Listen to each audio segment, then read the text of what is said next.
Senhor Jesus, nessa manhã está aqui conosco. Amém. E o recado principal é que não importa por onde você andou, não importa por onde você esteve, o seu lugar, o lugar do Senhor é habitar no seu coração. Amém. Feche seus olhos. Deus de amor e bondade, muito obrigado pelo privilégio que o Senhor me concede de estar na tua casa, na companhia dos meus irmãos. Amém. Nós somos o teu povo, Senhor. Nós somos os teus filhos. Fracos, débeis, às vezes desanimados, outras vezes desmotivados, mas nós somos comprados, lavados no sangue do Cordeiro. Amém. E por esse motivo o Senhor não olha para a nossa situação, o Senhor olha para aquilo que nós vamos nos tornar. E nós todos que aqui estamos nessa manhã, muito em breve, nos tornaremos os habitantes da nova Canaã. Amém. Nos tornaremos os moradores que viverão eternamente na tua presença, reinando e vivendo contigo para todo sempre, por toda a eternidade, pelos séculos dos séculos. Nessa hora, Senhor, se manifeste em nosso meio. Fala conosco através da tua palavra. Derrama unção, poder e bênção sobre cada filho teu que aqui se chegou nesta manhã. E também sobre aqueles tantos outros que, por motivos de fraqueza espiritual, problemas de saúde, outros problemas, desânimo aqui não conseguiram chegar. Que o teu poder possa resgatá-los para o Senhor. E que o Senhor possa habitar para sempre no coração deles. Amém. É a súplica que nós lhe fazemos em nome de Jesus. Amém. Amém. Amém. Queridos, que bom estar com vocês nessa manhã de sábado. Tem duas colunas que me impedem de ver alguns de vocês, mas eu de vez em quando ando, de vez em quando volto e vejo quem eu tiver que ver. Eu fiquei sabendo que vocês continuam falando bem de mim. E eu fiquei sabendo, nós temos um combinado, né? R$10 para quem fala bem de mim. Então vocês depois façam a cobrança, eu não sei como vocês vão cobrar isso, mas vão anotando quantas vezes falem bem de mim para alguém, tá bom? Queridos, que bom, eu fiquei muito feliz de ver a igreja de vocês destruída lá em cima. Que bênção, não é verdade? Então agora vocês sejam firmes, fortes aí, daqui a pouco passa, na vida tudo passa. Daqui a pouco essa construção termina e vocês vão estar com uma igreja linda para a glória de Deus. Amém. Helena, muito obrigado, viu? Você me convidou para fazer uma semana de oração jovem. Eu devia ser convidado para fazer semana de oração dos avós. Olha como que a barba ficou dos lados, irmãos. Eu andei pintando um tempo atrás, mas já desisti, sabe? Dá muito trabalho esse negócio de pintar a barba. Vamos aceitar, né? Deus mandou, vamos aceitar. E eu andei reparando em vocês, né? Porque não tem como. Eu fui pastor de vocês, eu conheço muitos de vocês. E andei reparando que alguns de vocês mudaram bastante. Outros de vocês estão a mesma cara, não mudaram nada. Alguns de vocês estão tomando formol porque não envelhecem. Outros de vocês engordaram. Quem engordou, diga eu. Foi fraco. Foi fraco. Mas a pessoa mais gorda que eu vi na igreja hoje, eu vou contar para vocês quem foi. Posso falar? Eu olhei, estava de máscara, eu falei assim, quem é? Aí eu olhei de novo, quem é? Irmãos, engordou tanto que eu não reconheci. Posso falar quem é, Daniel? Não, a Dani. Parabéns para vocês. Vocês estão fazendo o bebê. Deus abençoe muito, muito, muito vocês. Eu disse para ela assim, falei, Dani, algum tempo atrás, eu disse para você que dentre todas as mulheres que estavam no recinto, você era a mais bonita. Aí eu falei, hoje você continua linda. E a beleza é a gravidez dessa barriga, que está trazendo uma vida. Mulheres grávidas são as mulheres mais bonitas do mundo. Eu sempre elogiei minha esposa, mas quando a minha esposa grávida estava, eu elogiava mais ainda. Porque fica difícil para respirar, não fica? Fica difícil para dormir. Você já está nessa fase, não está? É uma mão embaixo da barriga para ajudar a segurar e uma mão em cima para impedir a criança de chutar. Deus abençoe muito vocês. Igreja, Deus abençoe muito cada um de vocês. Que bom que vocês vieram à presença do Senhor. O Senhor nessa manhã está feliz com a tua presença aqui. E o plano de Deus para mim e para você é bênção hoje. Então abra a palavra comigo. Abre a palavra comigo lá em... Eu roubei água, né, irmão? 1 João.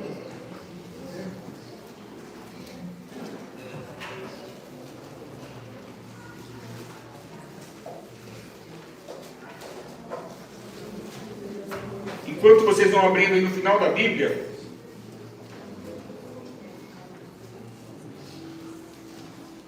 nessa semana nós vamos falar de 7 jovens ainda. Eu não sei se vocês conhecem eles por nome. Alguns sim, pode ser que outros não muito. Mas nós vamos falar sobre Jonatas, vamos falar sobre Daniel, vamos falar sobre Diná, nós vamos falar sobre Esther, sobre o jovem rico também, vamos falar sobre José e vamos falar sobre Eutico. Não perca, tá bom, queridos? Essa semana, amanhã às 19 horas, segunda, terça, quarta, quinta e sexta, que horas mesmo? 20 horas, 8 horas da noite. Não percam. Se alguém tem plano de morrer essa semana, deixa para morrer semana que vem, porque essa é uma semana de consagração, depois dá para morrer. Essa não dá. 1 João capítulo 2. Quem achou, diga amém. Amém. Quem está feliz por estar na presença do Senhor, diga amém. Amém. Quem se sente salvo, diga graças a Deus. Graças a Deus. Queridos, nosso Deus é maravilhoso mesmo. As misericórdias dele se renovam na nossa vida cada manhã. E são a causa de nós não sermos consumidos. Deixa eu explicar uma coisa para vocês antes da leitura.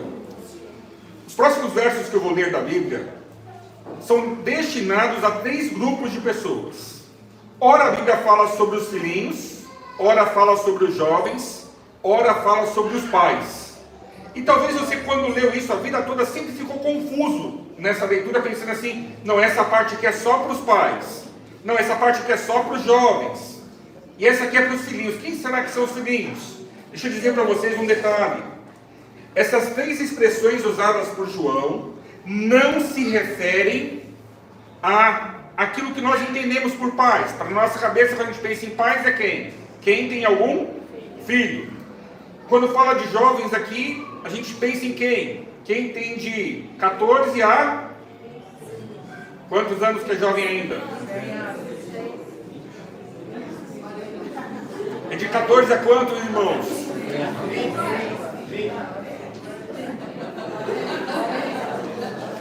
Quem veio para a igreja hoje sem ter nenhum inimigo pode ir embora tendo um pelo menos. O Felipe está dizendo que só é jovem que tem até 30 anos. Você arrumou vários inimigos aqui nessa manhã. Até que idade é jovem?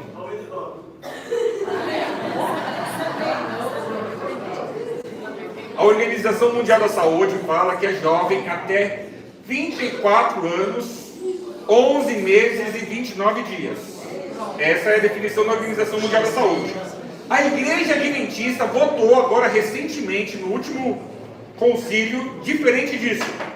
Que só é jovem quem tem até 30 anos de idade, e nesse sentido está certo. Sabiam disso? Quem aqui ainda é jovem, com menos de 30, diga amém. Amém.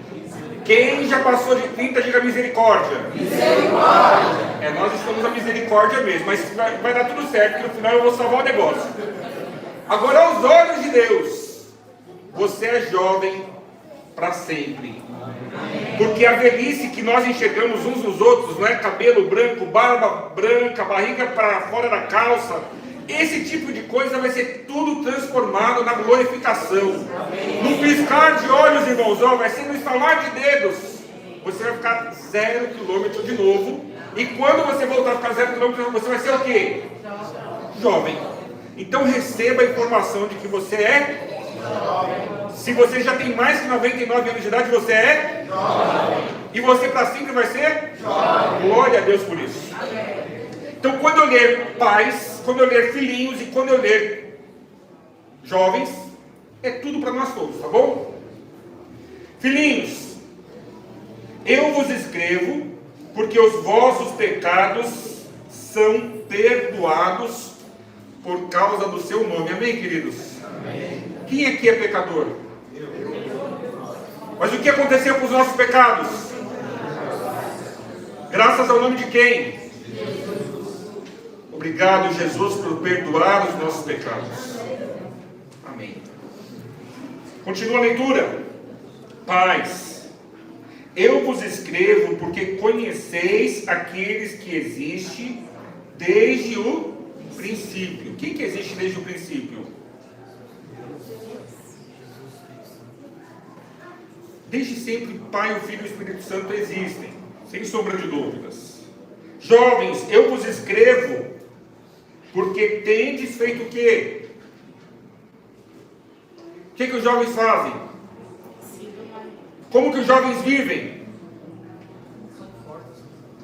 Não, vocês estão perdidos. Verso 13. Jovens, eu vos escrevo porque tendes o quê? Algumas versões dizem vencido o mundo, outras versões dizem vencido o... Deus seja louvado por isso. Nós não vencemos o maligno com as nossas próprias forças. Pastor, o senhor não falou o versículo, é a partir do versículo 12. Agora eu estou no 13. Eu não tinha falado o versículo mesmo? Então a culpa foi minha. Vocês não estão perdidos não. Perdido está o pregador. 1 João, capítulo 2, versículos 12. Eu li o 13 agora. Vou ler o 14 agora. Filhinhos, eu vos escrevi porque conheceis o Pai. Pais, eu vos escrevi porque conheceis aquele que existe desde o princípio. Jovens, eu vos escrevi porque vocês são fortes. E a palavra de Deus faz o que em nós? Glória a Deus por isso. E por esse motivo nós temos vencido o... Agora vocês estão todos no lugar certo. Glória a Deus por isso. Verso 15. Não ameis o mundo, nem as coisas que há no mundo. Se alguém amar o mundo, o amor do Pai não está nele.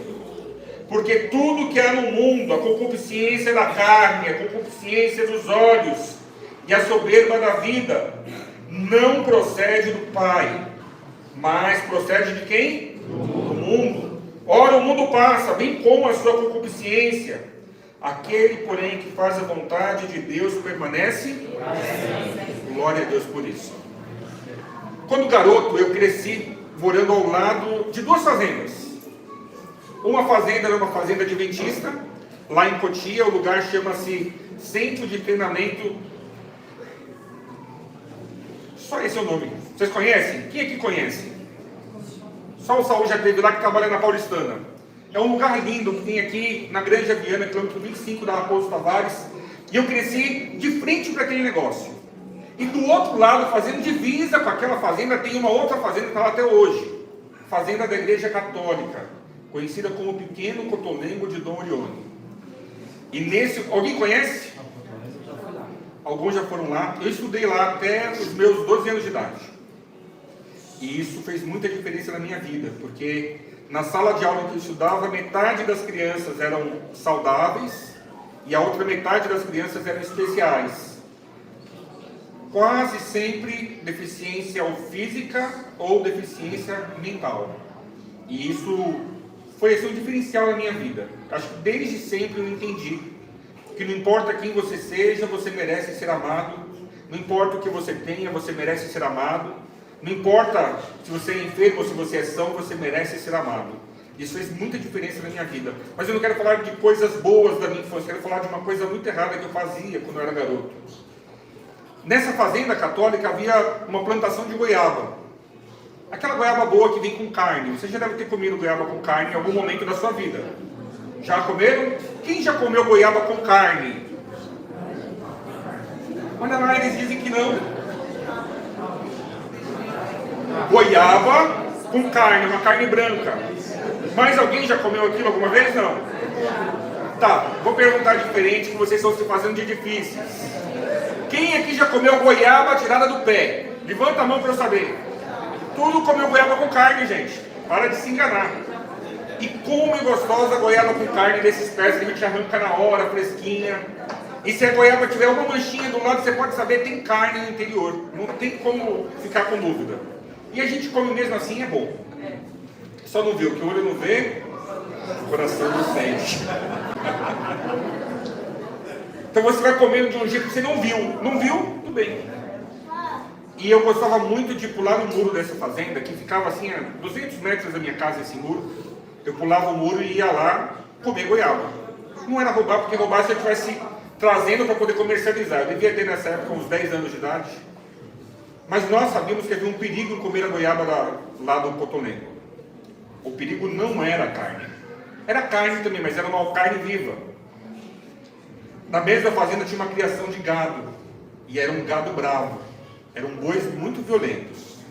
E todo mundo sabia que se esses bois te encontrassem no meio do caminho, você corria perigo. E o que nós sabíamos? Viu um boi, sobe na goiabeira. E fica na goiabeira até quando? Até o boi e as vacas irem embora. E isso, você imagina como funciona. Muitas vezes em que lá eu estive comendo goiaba, de longe, então funcionava assim, tinha um muro, bem perto do muro já começava a ter os pés de goiaba. Então o que eu fazia? Pequeno, tinha 10 anos de idade, minha mãe era brava, eu apanhava. Se ela soubesse que eu fui lá, eu apanhava, e se ela soubesse que eu quis ir lá, eu também apanhava. E como eu sempre queria ir, então eu falava, deixa eu já apanhar, porque eu fui e comi uma goiaba, depois eu apanhava. Então o que eu fazia? Eu pulava o muro, subia nos primeiros pés de goiaba, e ia comendo as goiabas, de olho, para ver se não vinham as vacas. E se eu visse a primeira vaca lá longe, o que eu fazia? Pulava o muro de volta, estava são e salvo, não tinha risco nenhum. Só que, passado alguns dias, os primeiros pés estavam sem goiabas. Os primeiros pés estavam todos comidos. Então nós íamos para os pés que estavam mais distantes, mais afastados. E aconteceu comigo, que eu me recorde, acho que umas 8 vezes, de eu ter estado tão longe que quando eu via as vacas, os bois, não tinha como correr mais, eu fiquei preso lá 2, 3, 4, 5 horas, até as vacas comerem tudo que elas quiseram comer e voltarem embora. E aí eu pude voltar para minha casa. Chegava em casa à tarde, o que acontecia? Apanhava. Mas eu gostava tanto de goiaba que eu não conseguia ficar sem pular o muro da fazenda e comer essas goiabas lá com carne. É gostoso mesmo, né? Já comeu com carne? Já comeu, só não sabe. Continua sem saber, filho, vai dar tudo certo. Além das goiabas e das vacas, tinha nessa fazenda uma piscina. E ela era conhecida. E a minha escola ficava também nessa fazenda, só que era. Chama Mata-Burro, né? Vocês conhecem Mata-Burro? É um lugar, é um buraco com umas tábuas em cima que a vaca não passa porque ela não consegue colocar os 4 patas em cima da madeira, então as vacas não correm o risco. Então tinha esses mata-burros pela fazenda, impedindo as vacas de irem até o lugar do colégio. Mas já aconteceu das vacas conseguirem escapar do lugar delas e aparecer lá no meio dos alunos e ser uma correria miserável, um aluno subindo até em pé de bambu para poder se salvar das vacas, porque elas realmente eram bravas e se ela visse qualquer coisa embaixo, baixava a cabeça e ia para cima para acertar. Além de tudo isso, eu tinha uma piscina, conhecida como Piscina dos Padres. E sabe que moleque desocupado, num dia muito quente, ele se sente tentado a fazer o quê? Nadar. Tinha uma represa onde muita gente morreu lá, inclusive quem vos fala, com 4 anos de idade, não morri por um milagre de Deus. Eu lembro de ter me afogado nessa represa e ter me dado... Eu desisti da vida. Porque eu me debatia, e chegou um momento que eu pensei assim, não adianta mais, eu não vou conseguir sair daqui, e parei de me debater. O que aconteceria comigo? Morreria, mas Deus mandou um anjo e alguém me tirou dessa represa, e cá estou eu hoje, graças a Deus. Amém. Então tinha essa piscina, na piscina não tinha risco de morrer porque ela não era muito profunda, e nessa piscina nós nadávamos escondido do padre. Só que qual era a regra? A gente vinha pela mata, lá de cima olhava a casa do padre. Se a casa do padre tivesse com todas as cortinas fechadas, porta fechada, a gente entrava na piscina. Se a gente percebesse qualquer movimento, a gente ficava com calor e voltava embora para comer goiaba. E fiz isso algumas vezes e me recordo de pelo menos 3 vezes em que o padre saiu armado de dentro da casa. Não era uma arma letal, mas era espingarda de chumbinho. E ele atirava, viu? Eram vários tiros. confesso para vocês que mesmo sendo gordinho, eu nunca fui atingido por nenhuma dessas lágrimas. Você deve estar se perguntando, pastor, o que isso tem a ver com 1 João, capítulo 2? O que isso tem a ver com aquilo que nós estamos lendo? O que isso tem a ver com uma semana de oração jovem? Tem tudo a ver, queridos. Essas histórias que eu acabei de contar para vocês representam exatamente como nós vivemos hoje. Para, pastor, eu não roubo goiaba em lugar nenhum, eu também não invado a piscina de ninguém para nadar. A piscina ficava longe da casa do padre de 1 quilômetro, então isso dava brecha para que quando o padre saísse, a gente conseguia sair correndo. Qual a relação disso? Hoje nós vivemos exatamente como eu vivia quando criança. Nós ficamos enamorados do pecado, nós ficamos enamorados do mundo, e sem nos darmos conta nós vamos indo cada vez mais distante, cada vez nós vamos entrando mais, cada vez nós vamos ficando mais ousados, fazendo coisas que sabíamos que nós não deveríamos fazer, não é assim? E nós vamos nos distanciando, vamos nos afastando, e aconteceu um evento que fez com que tudo isso fosse modificado, tudo isso fosse mudado. Qual o nome desse evento? Pandemia. A pandemia modificou alguma coisa na nossa igreja? Sem sombra de dúvidas. Todos, vou repetir, todos, eu vou dizer mais uma vez, todos os crentes que já estavam meio sapecados, na pandemia foram, e não voltaram, não é isso? Vocês concordam comigo? Todos os crentes que estavam mais ou menos assim, quando as igrejas se fecharam, eles não puderam mais ir para a igreja, eles foram. E qual é o grupo que mais foi? Nas faixas etárias, vocês acham que foram os idosos que foram e não voltaram nunca mais? Foram mais os adultos? Foram mais os jovens? Foram mais as crianças? Quem é o grupo que mais foi? Todos concordamos. Os jovens foram os que mais foram, mas mexeu com os adultos também, mexeu com os idosos e mexeu com as crianças também. O mundo ficou mudado depois dessa pandemia. E a pandemia não acabou ainda, que vocês estão aí usando máscara. A gente sabe que pode tomar mais uma vacina, vai lá e toma, não é isso mesmo? Está todo mundo ainda sob efeito disso. E já ouvimos falar de 600 pessoas com a varíola dos macacos no Brasil.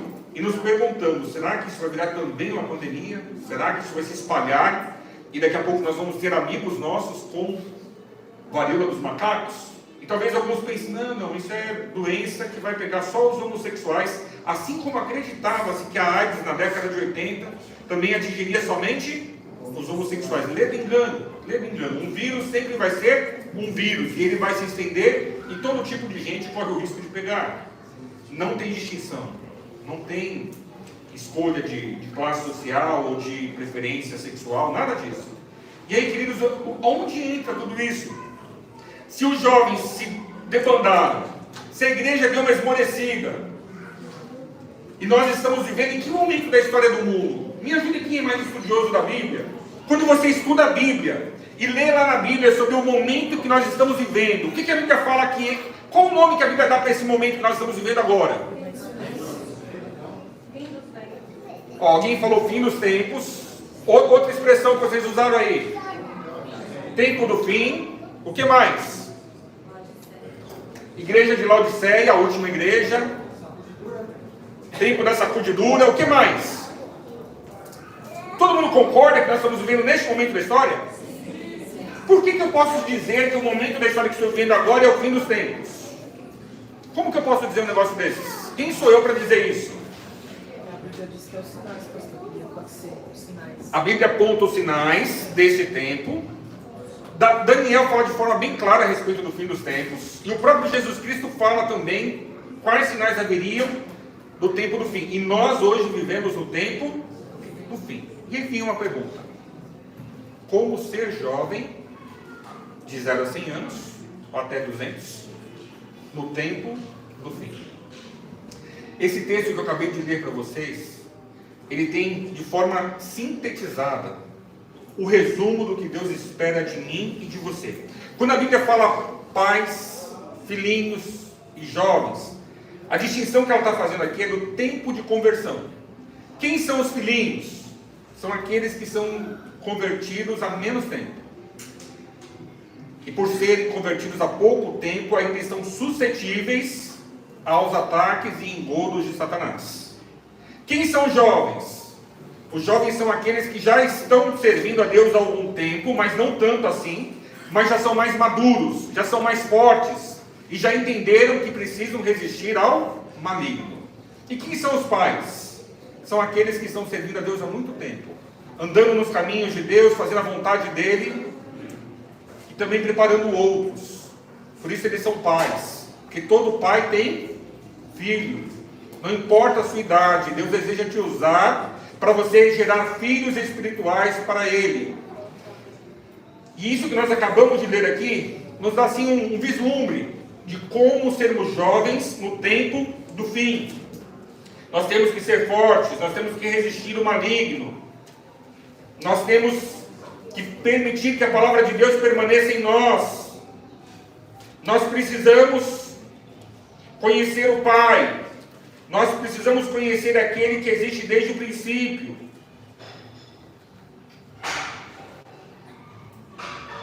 Nós precisamos vencer o maligno. Isso é o que nós precisamos fazer. E o que nós não podemos fazer? Não podemos amar o mundo. Temos um problema teológico aqui. O que Deus sente pelo mundo? João 3,16, vamos dizer juntos? Porque Deus amou o mundo de tal maneira que deu o seu Filho unigênito, para que todo aquele que nele crê não pereça, mas tenha a vida eterna. Amém, queridos? Se Deus ama o mundo, por que nós não podemos amar o mundo?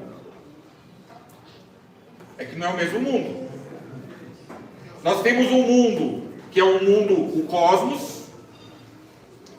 Eu vou chamar de mundo cosmos, o mundo criado por Deus.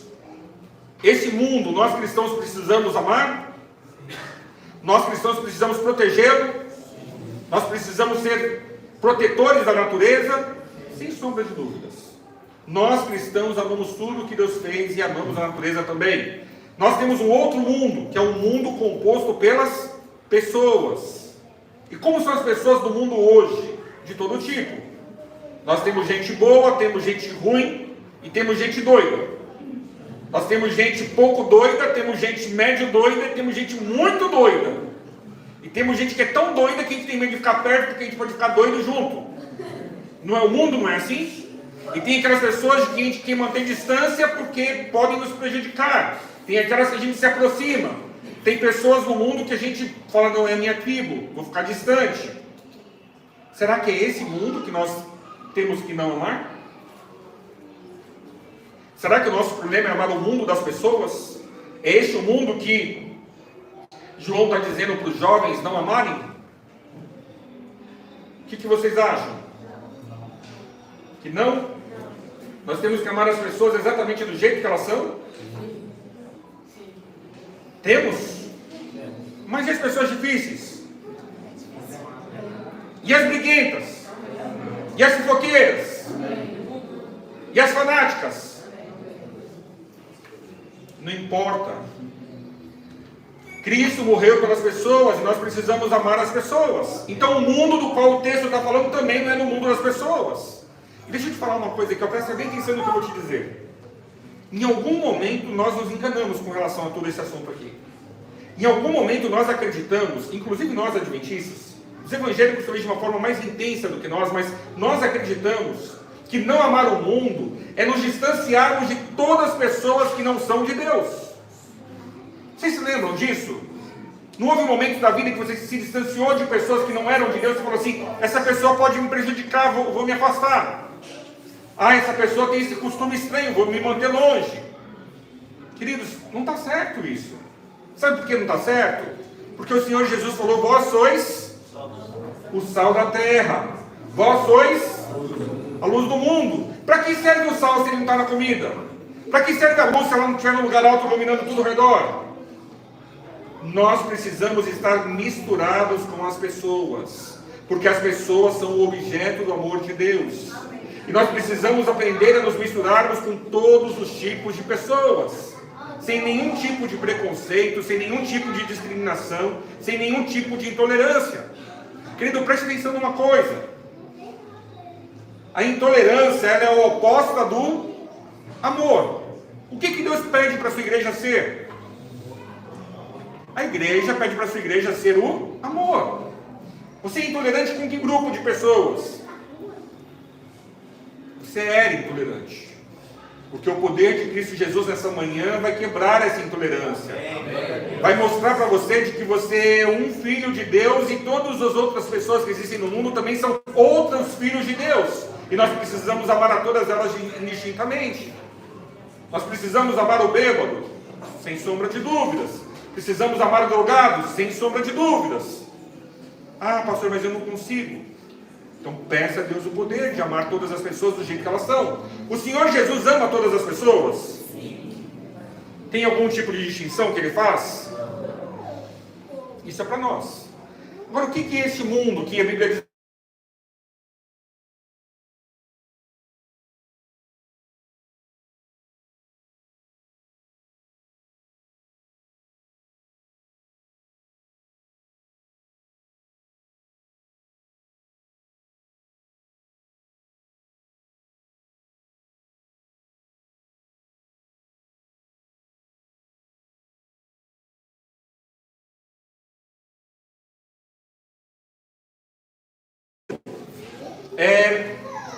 Aonde estão os anjos de Satanás? 1/3 de todas as estrelas que caíram no céu, na terra. Aí você diz assim: ah, pastor, ficou muito difícil. É para amar ou não é? Eu vou amar o cosmos ou não vou amar o cosmos? Eu vou amar todas as pessoas indistintamente, ou eu vou fazer minhas ressalvas? Não, queridos, você tem que amar o mundo, que é o cosmos. Você tem que amar o mundo, que são as pessoas. Mas você não pode amar a forma como Satanás tem conduzido este mundo. Este é o mundo dele, este é o universo dele. E a Bíblia vai deixar bem claro para nós qual que é este mundo, qual que é este universo. Verso 16. Porque tudo que há no mundo, e o que há no mundo? A concupiscência. Palavra difícil, né? Será que dá para passar concupiscência no pão? Acho que não, né? Que trem é esse? O que é concupiscência? Aqui fala de 2 tipos de concupiscência. Fala da concupiscência da carne e da concupiscência dos olhos. E é contra isso que Deus está nos ensinando nessa manhã. Não ame essas coisas. O que são essas coisas? A concupiscência da carne é o nosso desejo, o nosso interesse nas coisas carnais deste mundo. Nós todos nascemos na carne, todos nós. Quando Davi fala, quando o Salmo 51 fala do nascimento de Davi, diz assim: em pecado me concebeu a minha mãe. Nós nascemos todos na carne. Mas no momento em que nós conhecemos ao Senhor Jesus e nos entregamos a Ele, não necessariamente no momento do batismo, alguns desse momento é antes do batismo, outros durante o batismo e outros ainda depois do batismo, mas no momento que nós nos entregamos, o reconhecemos como Senhor da nossa vida, naquele momento nós nascemos de novo. Nós nascemos do que naquele momento? Do Espírito. E são os dois opostos. Ou você vive na carne, ou você vive no Espírito. Deus quer que vivamos no Espírito. E quem vive no Espírito tem os frutos do Espírito. Exala amor, exala ternura, exala bondade, exala misericórdia. Quem vive da carne se dispõe a viver para servir outros. Agora, não, do Espírito. Agora, quem vive da carne? Quem vive da carne, o que importa só é a minha vontade. Só é o meu reino. Deixa eu dizer uma coisa para vocês. Quantos deuses há? Quantos deuses há?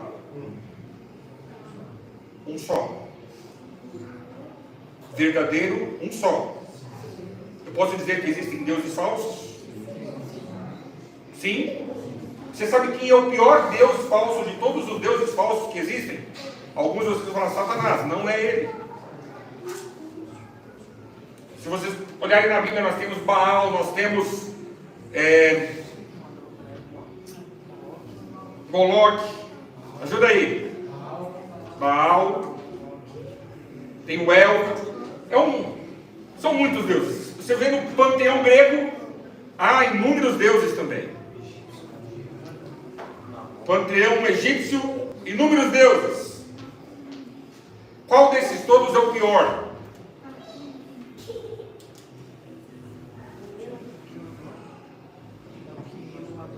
que você adora, o pior de todos esses não é de mentirinha, porque esses outros estão todos falsos, eles não existem. Mas tem um dentre todos esses deuses que é real, veio da igreja nessa manhã. Quem é? O eu. É o eu. Miserável homem que sou, quem me livrará do corpo dessa minha morte? Esse é o pior Deus. E deixa eu te dizer uma coisa. Por que a pandemia, por que esse momento da história está todo mundo tão confuso, as pessoas estão tão fracas na fé, tão desanimadas? É porque elas aprenderam a adorar o Deus errado, o Deus do eu. Elas aprenderam a se adorar, elas aprenderam a se colocar em primeiro lugar, elas aprenderam que elas são a coisa mais importante do universo. E se você é o adorador de si próprio, você nem reconhece que está adorando um Deus falso. Está tudo bem, deixa eu seguir.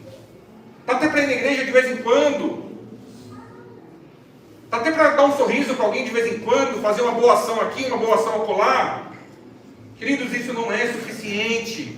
Muitos de nós vamos nos perder, porque nós não estamos reduzindo o nosso próprio eu à escravidão, não estamos esmurrando o nosso corpo e deixando de fazer a nossa vontade, e nós estamos vivendo atrás da concupiscência da carne. É essa a mensagem de Deus para nós nessa manhã.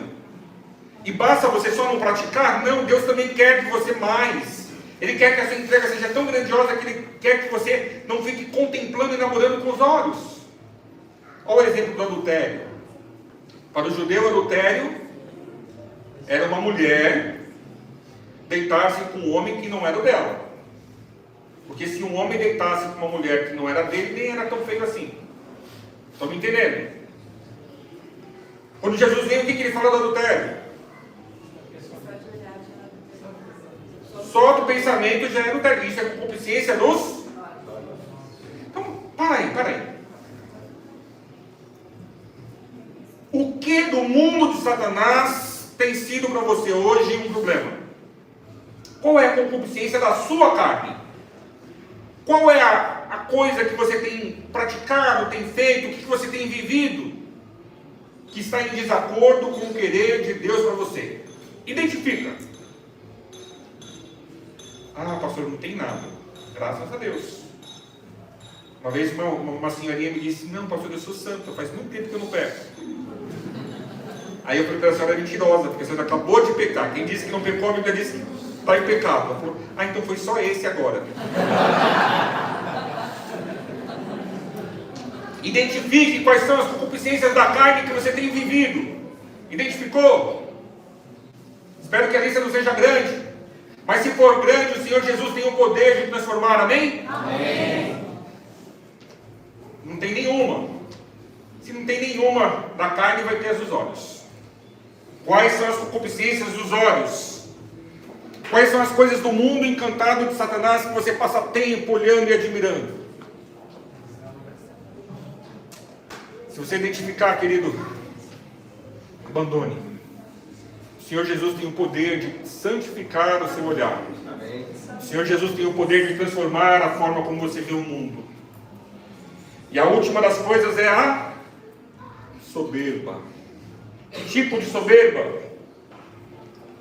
Soberba da vida. Nós dizemos que uma pessoa soberba é uma pessoa que se acha. Tem muito crente que se acha. E eu não sou profeta, nem filho de profeta, mas nessa manhã tem alguns entre nós. Ah, como eu sou cristão. Ah, como eu sou santo. Podia ter xingado minha vizinha, mas eu não xinguei, eu orei por ela. Podia ter dito um palavrão, mas eu não disse. Eu pensei mentalmente: Deus te abençoe. E alguns de nós arrotamos santidade. Todo soberbo espiritual é uma vergonha para o Evangelho. Todo soberbo espiritual não faz o reino de Cristo avançar. Ele faz o reino de Cristo retroceder. Porque ninguém gosta de estar do lado de uma pessoa soberba. É ou não é verdade? Ninguém gosta. Mas a igreja tem um monte de crentalhão. Um monte de crentalhão que é melhor que os outros.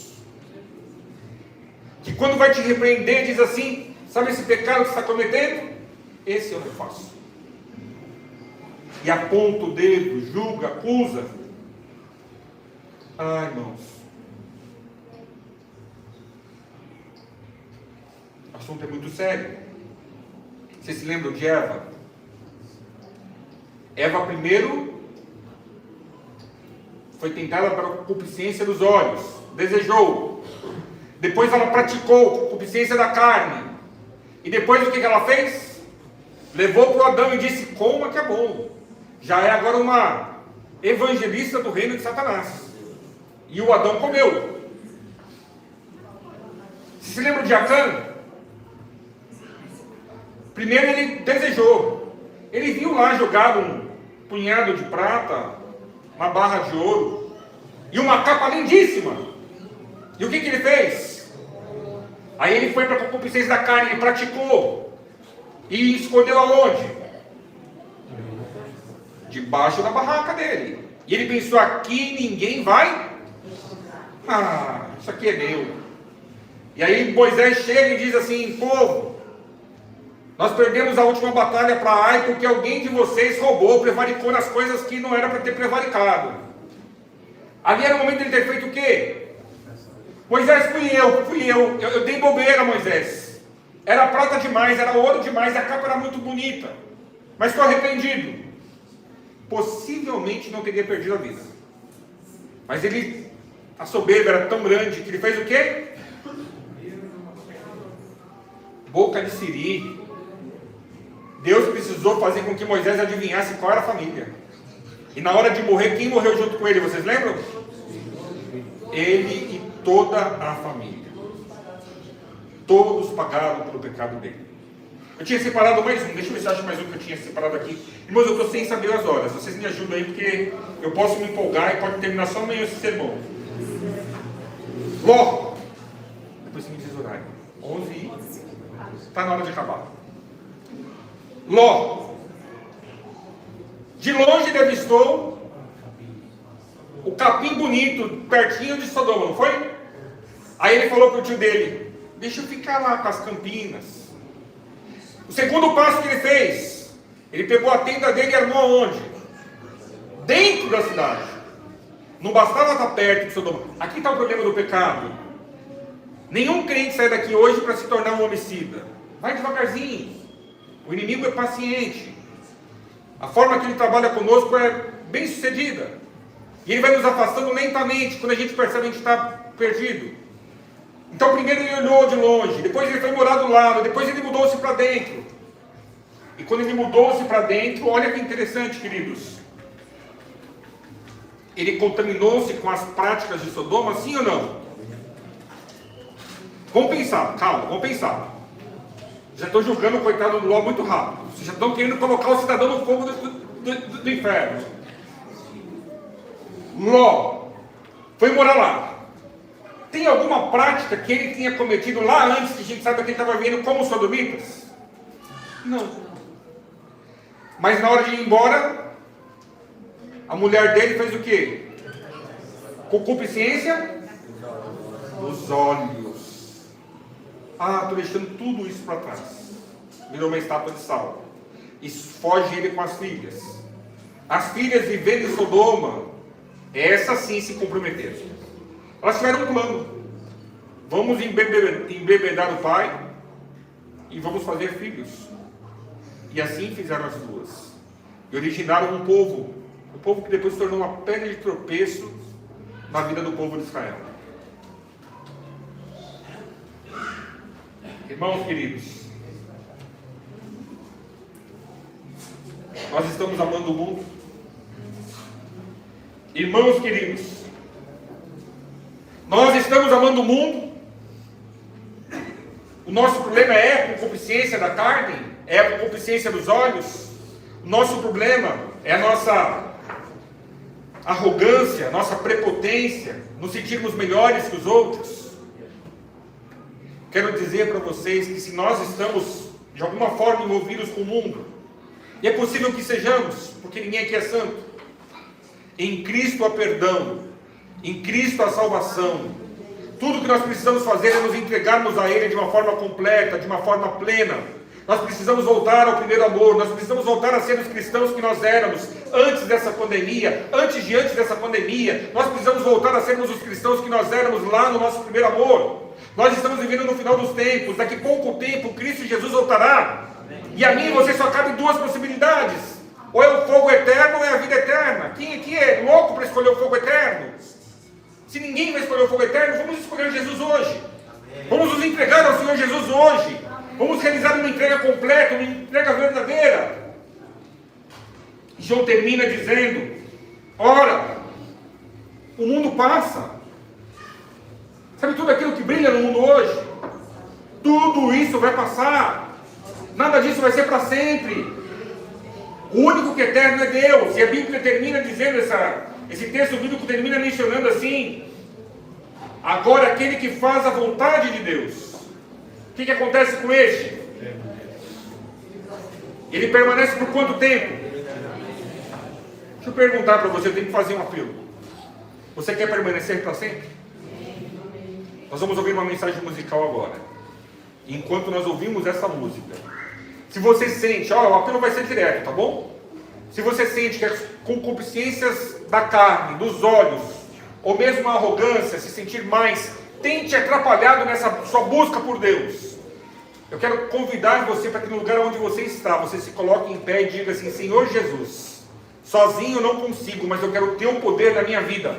Eu quero andar nos teus caminhos, eu quero fazer a sua vontade, eu quero viver para ti, eu quero viver eternamente. E não somente eu, Senhor, mas a minha família também.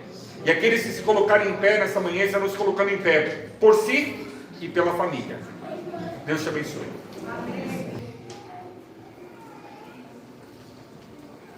Que amor grandioso.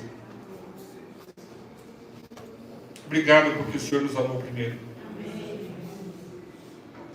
Obrigado pelo sacrifício de Cristo Jesus na cruz do Calvário.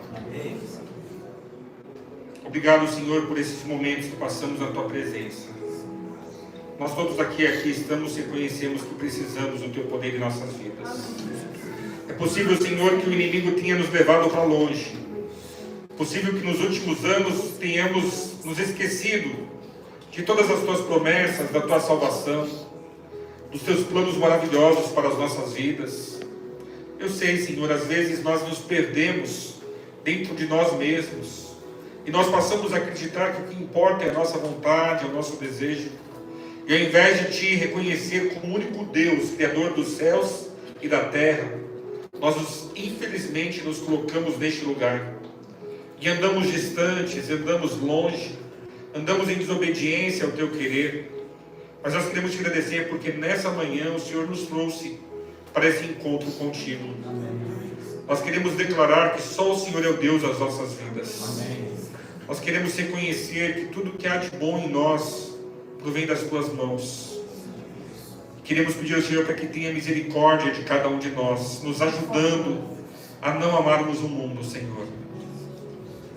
Que nós não sejamos aprisionados pela concupiscência da carne, nem pela concupiscência dos olhos, e nem pela arrogância, pela presunção, mas que verdadeiramente nós sejamos Teus filhos. Amém.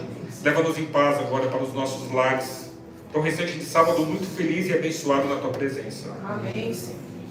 Faça, Senhor, de cada um de nós mais do que vencedores em Cristo Jesus. É a súplica do nosso coração em nome de Jesus. Amém, Senhor. Amém.